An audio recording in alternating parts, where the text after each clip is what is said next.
चीख। जी हां, हिमालय चीख रहा है। एक तरफ हिमालय पर विजय गाथा के 60 साल पूरे होने पर केक काटे जा रहे हैं, तो वहीं दूसरी तरफ यही हिमालय 60 साल में खुद अपने अस्तित्व की लड़ाई लड़ रहा है। दुनिया के इस सबसे बड़े गौरव की सबसे बड़ी वजह इसके ग्लेशियर्स का खत्म होना है। जिस गति से ग्लेशियर्स खत्म हो रहे हैं, उससे सवाल उठ रहे हैं कि अगले 60 साल के बाद क्या विजय गाथा के लिए हिमालय मौजूद होगा।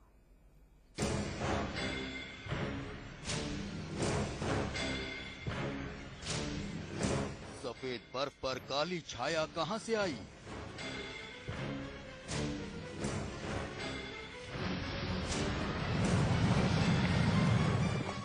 हिमालय की बर्फ कहां गायब हो रही है?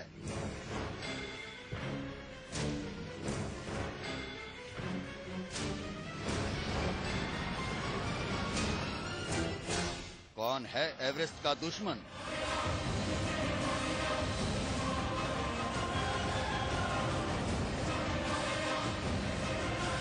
हिमालय को किसकी नजर लग गई?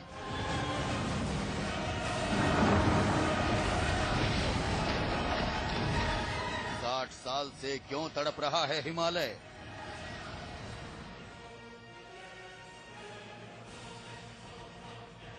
डेंजर जोन में हिमालय की दस्तक।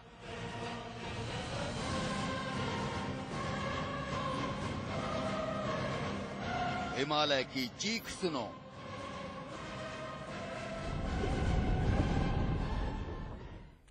साल पहले जब हिमालय की सबसे ऊंची चोटी एवरेस्ट पर दोर्गे और हिलरी की जोड़ी ने कदम रखे थे, उस समय कुछ तस्वीरें सामने आई थीं। अब एक बार फिर से कुछ तस्वीरें सामने आई हैं।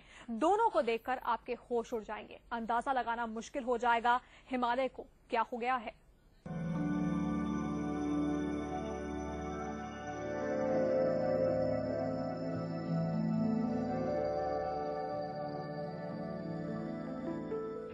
पिघल रहा है पर्वत,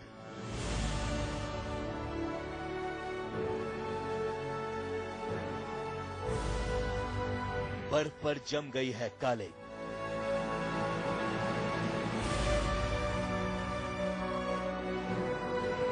अट्ठासी साल में बदरंग हुआ हिमालय।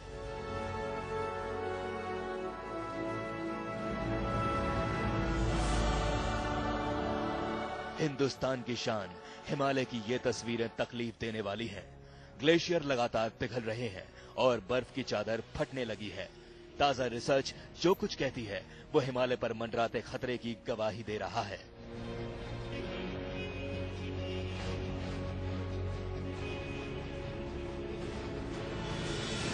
गायब होता हिमालय। हिमालय का जिक्र होते ही आपकी आंखों के सामने ये नजारा तैरने लगता होगा। हर तरफ बर्फ की मोटी चादर।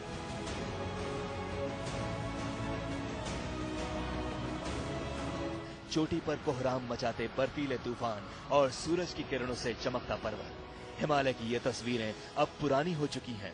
गंगा और यमुना को सींचने वाले हिमालय के ग्लेशियर पिछले 50 सालों में 15% से ज्यादा पिघल चुके हैं।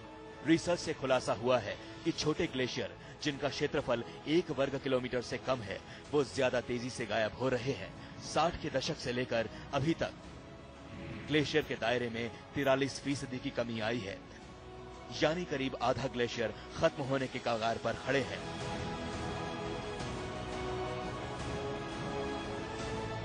समय हम लोग जो है वो इंटर ग्लेशियल स्टेज में है, तो इंटर ग्लेशियल स्टेज में तापक्रम ज्यादा होता है और इस स्टेज में सारे के सारे ग्लेशियर्स पिघलते हैं। तो पूरे विश्व के ही ग्लेशियर्स पिघल रहे हैं, लेकिन माना यह जा रहा है कि इस समय ग्लेशियर्स के पीछे पिघलने की दर थोड़ी सी तेज हो गई। इटली की यूनिवर्सिटी ऑफ मिलान में रिसर्च करने वाले सुदीप ठाकुरी ने हैरान करने वाले बड़े खुलासे किए हैं। सुदीप ठाकुरी के मुताबिक हिमालय के पहाड़ में स्नो लाइन 180 मीटर ऊपर तक खिसक गई है। स्नो लाइन वो जगह होती है जहां साल भर बर्फ जमी होती है, लेकिन अब हिमालय की उन चोटियों से बर्फ नदारद है। ग्लेशियर के लगातार पिघलने की वजह से एवरेस्ट का वो हिस्सा दिखाई पड़ने लगा है जो साल भर बर्फ से ढका रहता था। रॉनबुक ग्लेशियर की इन दो तस्वीरों को देखिए। ये पहली तस्वीर साल 1921 की है और ये दूसरी साल 2009 की। देखिए 88 साल में हिमालय का हाल कैसा बेहाल हो गया है। जहां बर्फ की सफेद चादर होती थी, वहां काली चट्टान नजर आ रही है। यही हालत हिमालय के ज्यादातर इलाकों की है। जानकार हिमालय के इस हाल को बड़ा खतरा मान रहे हैं। तेजी से अगर पिघलने के कारण कोई ग्लेशियर चर्चा में आया है पूरे विश्व में, तो वो गंगोत्री ग्लेशियर है, जो कि पिछले काफी दशकों से चर्चा में है, क्योंकि ये माना जा रहा था कि गंगोत्री ग्लेशियर के पीछे खिसकने की दर जो है वो करीब करीब 60 से 70 मीटर प्रति ईयर थी। तो ये माना जाता था कि ये बड़ी ही अलार्मिंग रेट है इस ग्लेशियर के पीछे खिसकने की या इस ग्लेशियर्स के पिघलने की। गर्म हुआ हिमालय। हिमालय पर ग्लोबल वार्मिंग का असर साफ देखा जा सकता है। पिछले 20 सालों में हिमालय का औसत तापमान 0.6 डिग्री सेल्सियस तक बढ़ गया है। अगर वक्त रहते हिंदुस्तान की इस दुर्दशा पर ध्यान नहीं दिया गया तो न सिर्फ हिंदुस्तान बल्कि पूरी दुनिया के लिए बहुत बड़ा खतरा पैदा हो सकता है। हिमालय के ग्लेशियर का पिघलना कुदरत के संतुलन को बिगाड़ सकता है। संदीप कुमार के साथ सुधीर पांडे, इंडिया न्यूज।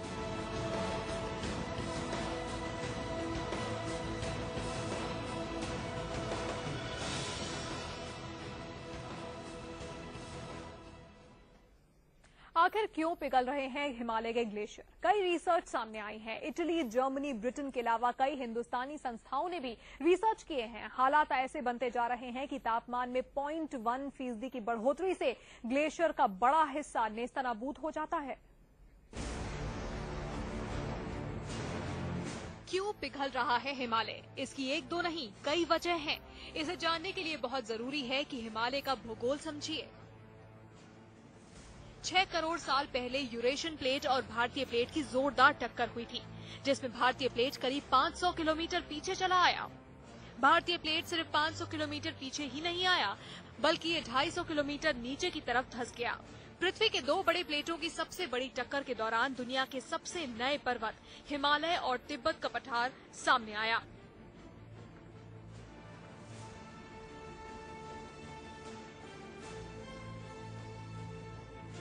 लेकिन हिमालय और हिंदुस्तान की लाइफलाइन ये ग्लेशियर तेजी से पिघलते जा रहे हैं।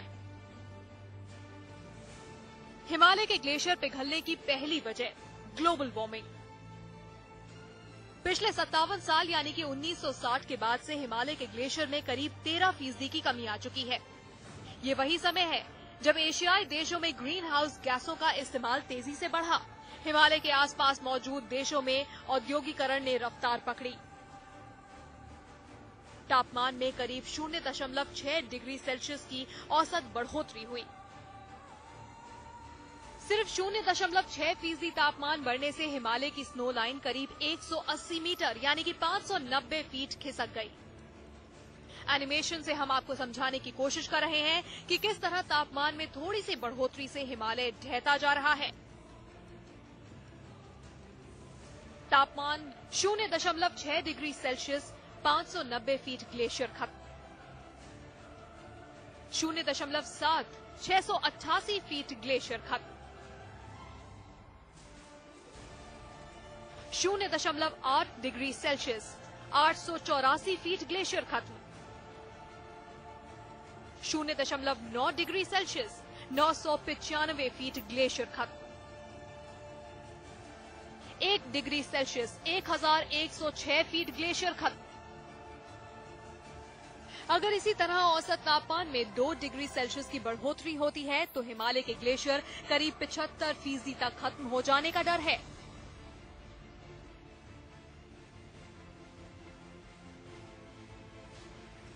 हिमालय के ग्लेशियर खत्म होने की दूसरी वजह बढ़ता प्रदूषण। हिमालय के दोनों तरफ मौजूद देश विकासशील हैं, जहां 70% तक ऊर्जा कोयले से पैदा होती है। इस दौरान कार्बन डाइऑक्साइड गैस निकलती है, जिसके प्रदूषण से तापमान में बढ़ोतरी होती है, जो इस ग्लेशियर का सबसे बड़ा दुश्मन है। कहीं कहीं देखने में आया है कि इस प्रदूषण की वजह से हिमालय की बर्फ काली हो रही है। हिमालय पर बर्फ पिघलने की तीसरी वजह घटते जंगल। हिमालय के दोनों छोर पर घने जंगल हैं, लेकिन इन जंगलों का 23% हिस्सा काट दिया गया। ये जंगल ग्लेशियर की लाइफलाइन है, लेकिन जब जंगल ही नहीं बचे तो ग्लेशियर कौन बचाएगा? ग्लेशियर पिघलने की चौथी वजह, हिमालय पर बढ़ती भीड़। एक आंकड़े के मुताबिक हर साल हिमालय पर करीब 25,000 लोग घूमने जा रहे हैं, जिससे हिमालय के भीतरी हिस्से के तापमान में बढ़ोतरी हो रही है। ग्लेशियर पिघलने की पांचवी वजह, हिमालय पर गंदगी। हिमालय पर जाने वाले लोग खाली हाथ नहीं जाते, वो अपने साथ प्लास्टिक की थैलियां, खाने पीने की चीजें, बिजली के दूसरे उपकरण लेकर पहुंचते हैं।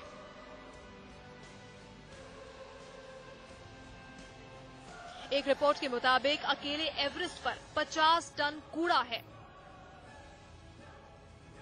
हाल ही में वैज्ञानिकों की मदद से 10 टन तक कूड़ा हटाया गया है। संदीप के साथ सत्य प्रकाश, इंडिया न्यूज, दिल्ली।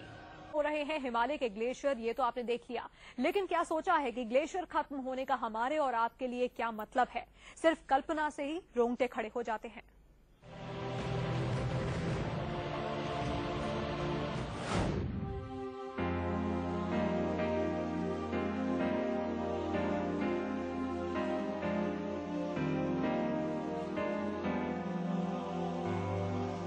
गंगा और यमुना जैसी नदियों का जन्म हिमालय से होता है।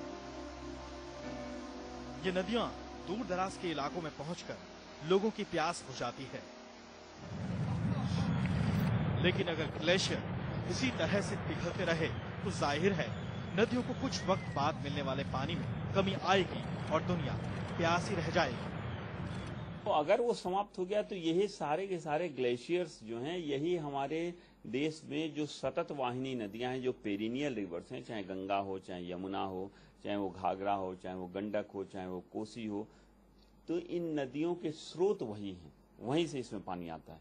तो अगर ये ग्लेशियर समाप्त हो जाएंगे तो ये नदियां समाप्त हो जाएंगी। ग्लेशियर पिघलने से सूखा तो पड़ता ही है, बाढ़ भी आती है।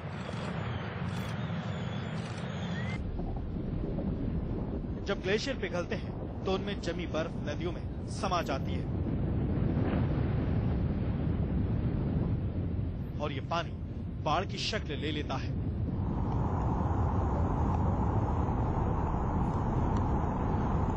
आप यूं समझिए कि एक बांध टाइप का बन जाता है और फिर बहाव रुक जाता है आगे की तरफ तक। तो थोड़े समय के लिए उस जगह पे एक झील नाम की चीज बन जाती है, और जब वो झील, जब पानी बढ़ने लगता है, क्योंकि वो चारों तरफ से नदी ब्लॉक हो गई है, पानी बढ़ने लगता है, फिर धीरे धीरे वो झील बर्स्ट कर जाती है। जब बर्स्ट करती है तो ऊपर के पहाड़ों में थोड़े समय के लिए अगल बगल के इलाकों में बाढ़ टाइप की सिचुएशन आ जाती है। ग्लेशियर पिघलने से नदियों का जल स्तर बढ़ेगा, नदियों का जल स्तर बढ़ेगा और ज्यादा पानी समंदर में गिरेगा।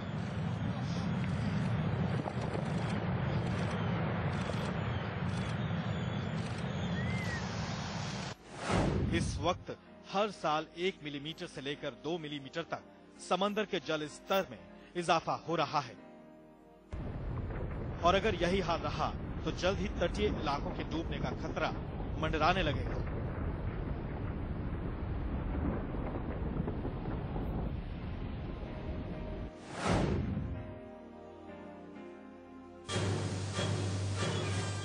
हमारे देश में ज्यादातर बिजली इसी तरह बनती है। इसे हाइड्रो इलेक्ट्रिसिटी कहते हैं। पानी के बहाव का इस्तेमाल करके बिजली पैदा की जाती है। लेकिन अगर ग्लेशियर में पानी कम हो जाएगा तो नदियों में भी पानी के बहाव में कमी आएगी और बिजली बनाने के इस तरीके को अंजाम देना मुश्किल हो जाएगा। भारत की ज्यादातर आबादी खेती के बल पर पेट पालती है। हिमालय में होने वाली हलचल से मौसम का वक्त बिगड़ जाएगा और बारिश पर निर्भर रहने वाले किसानों के लिए सिंचाई एक बड़ी दिक्कत बन जाएगी। अगर हालात नहीं बदले तो खेती की पैदावार कम हो सकती है। कई किस्म के जानवर, चिड़िया और मछलियां हिमालय में पाए जाते हैं। हिमालय पर भीड़ बढ़ने से इनके लुप्त होने का खतरा बड़ा है। अगर हिमालय का यह हाल जारी रहा तो जल्द ही कई प्रजातियां धरती से गायब हो जाएंगी। संदीप कुमार के साथ सुधीर पांडे, दिल्ली, इंडिया न्यूज। तो हिमालय की चीख आपने सुनी, लेकिन 60 साल पहले इसी हिमालय में मौजूद दुनिया की सबसे ऊंची चोटी पर जब आदमी ने पहली बार कदम रखे थे तब 2 लोग चिल्लाए थे। 60 साल पहले खुशी में निकली ये चीख दुनिया ने सुनी थी।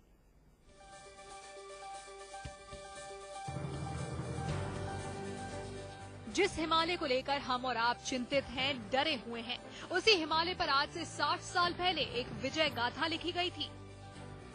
ये तस्वीर 60 साल पुरानी है। 29 मई 1953 की सुबह की एवरेस्ट पर धूप थी। ठीक उसी समय की ये तस्वीर है जब शेरपा तेंजिंग नोर्गे और सर एडमंड हिलरी की जोड़ी ने पहली बार एवरेस्ट की चोटी पर अपने कदम रखे। पहली बार मनुष्य धरती पर मौजूद प्रकृति के सबसे ऊंचे सिरे पर तन कर खड़ा हो गया।